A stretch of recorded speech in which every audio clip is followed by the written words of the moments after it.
ओम शांति। व्यक्ति एक, व्यक्तित्व अनेक। इस पुस्तक में आज हम पढ़ेंगे उनके सानिध्य में रहने से, उनके कार्य करने से अलौकिक गर्व महसूस होता था। इस विषय पर पूर्व निजी सहायक स्पीकर, पंजाब विधानसभा एवं वर्तमान प्रबंधक प्रशासन, ग्लोबल अस्पताल आबू पर्वत, ब्रह्मा कुमार महिंदर भाई भ्राता जगदीश चंद्र जी के बारे में अपने अनुभव इस प्रकार सुना रहे हैं। तो चलिए आज हम इसे पढ़ते हैं।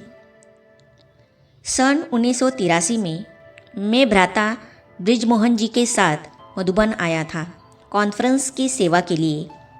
मैं और चंडीगढ़ के करमचंद भाई दोनों शशि बहन के ऑफिस में बैठकर प्रोग्राम के मैटर टाइप करते थे, स्टेंसिल काटते थे।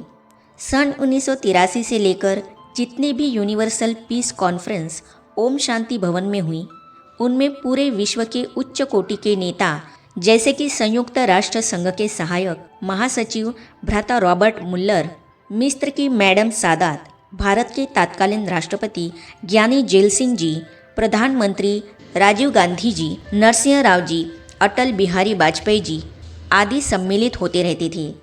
उस समय मुझे हर कॉन्फ्रेंस में स्टेज प्रोग्राम बनाने का सौभाग्य प्राप्त होता था, जो कि भ्राता जगदीश जी की मंजूरी से बनता था। उनकी पारखी नज़र बहुत ही अचूक थी। उनके सानिध्य में रहने से, उनके कार्य करने के तरीके से उस कार्य की गंभीरता और मूल्य का साक्षात्कार होता था और करने के बाद बहुत ही ईश्वरीय नशा और शक्ति का संचार महसूस होता था। अपने पर अलौकिक गर्व महसूस होता था। यज्ञ के प्रति जिम्मेवारी और ज्ञान के प्रति सत्यता। मेरा सौभाग्य यह भी रहा कि अपने अंतिम दिनों में उन्होंने मुझे याद किया और मुझे उनकी अंतिम विल टेस्टामेंट बनाने का सुअवसर प्राप्त हुआ। यह उनके सच्चे राजयोगी होने का प्रत्यक्ष प्रमाण था कि उनको पूर्व में ही आभास हो गया था कि अब उनका अंतिम समय आ गया है। अंतिम दिनों में इतना बीमार होते हुए भी उन्होंने मुझे इस संबंध में डिक्टेशन दी। आज भी मुझे याद है कि एक एक शब्द जो कि वास्तव में चाहिए था, उन्होंने लिखवाया। उनकी स्मरण शक्ति तथा यथार्थता को देखकर मैं बहुत ही आश्चर्यचकित हुआ। वे एक सच्चे और उच्च कोटि के राजयोगी थे। उनकी यज्ञ के प्रति जिम्मेवारी और ज्ञान के प्रति सत्यता को देखकर कोई भी व्यक्ति प्रेरणा प्राप्त कर सकता है। अद्भुत थी उनकी ईश्वर के प्रति आस्था और उनकी प्रतिभा, जो कि हर ब्रह्मावत्स को ईश्वरीय नियमों पर चलने के लिए प्रेरित करती है। आकर्षक व्यक्तित्व और प्रतिभा। जगदीश भाई की प्रतिभा और व्यक्तित्व बहुत आकर्षक थे। उनको जो भी देखता था, लगता था कि यह व्यक्ति अंदर बाहर सच्चा है। उनका जो ऑरा था वह बहुत ही खींचता था। उनका चलना भी विशेष था। उन्हें मैंने कभी नहीं देखा कि किसी का हाथ पकड़कर या हाथ में हाथ डालकर चलते हुए। उनकी चलन से ऐसा लगता था कि ये एक सज्जन पुरुष है, बड़े अनुभवी व्यक्ति हैं। हर किसी में उनके प्रति सत्कार अपने आप पैदा होता था कि मैं ऐसे महान व्यक्ति के साथ बात कर रहा हूँ।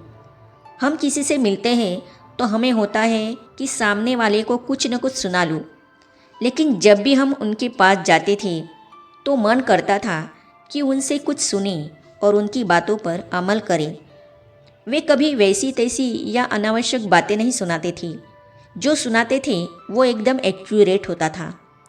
वे किसी से भी मिलते थे तो कम से कम बोलते थे और यथार्थ बोलते थे। जगदीश भाई और दादी प्रकाशमणि जी से जो भी व्यक्ति मिलता था, उसको अनुभव होता था कि इनकी संस्था बहुत बड़ी है और इस संस्थान में रहने वाले बड़े महान हैं। ईश्वरीय ज्ञान का निर्भयता से व्याख्यान करना और सिद्ध करना। चंडीगढ़ सेक्टर 24 में सरकारी योग संस्थान है। सन 1973-74 में उन्होंने योगा संबंधी एक ज्ञान गोष्ठी का आयोजन किया था, जिसमें हमारे विद्यालय के शीर्ष वक्ताओं को भी बुलाया गया। उस समय मुझे याद है भ्राता जगदीश जी, भ्राता ब्रिजमोहन जी और दादी गुलजार जी स्टेज पर सुशोभित थे। अन्य वक्ताओं के साथ ऋषिकेश के हिमालय संस्थान के संस्थापक स्वामी राम जी भी स्टेज पर थे। उनके साथ देश विदेश के उनके शिष्य भी सभा में मौजूद थे। भ्राता बृजमोहन जी मंच संचालन कर रहे थे। वर्णन योग्य प्रसंग यह रहा, स्वामी राम जी ने अपने वक्तव्य में कहा कि उन्होंने एक ऐसी मशीन ईजाद की है जो किसी भी व्यक्ति की सोच और एकाग्रता के बारे में बता सकती है। इसके अलावा उस मशीन की उपयोगिता के बारे में भी उन्होंने बताया। इस वक्तव्य के बाद भ्राता जगदीश जी को आमंत्रित किया गया।